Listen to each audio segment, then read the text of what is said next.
But I want to point out to everyone, and this discussion will actually bring us back into integers because there are concerns about integers that we also have.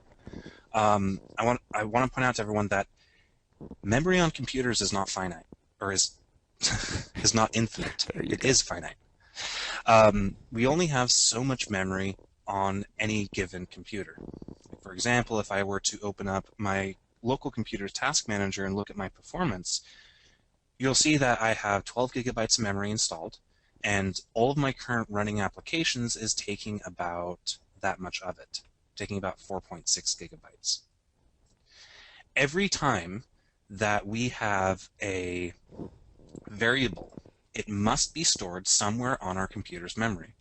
Computers are not magical. There's nothing magical about computers. They're actually really just oversized calculators when you get down to it.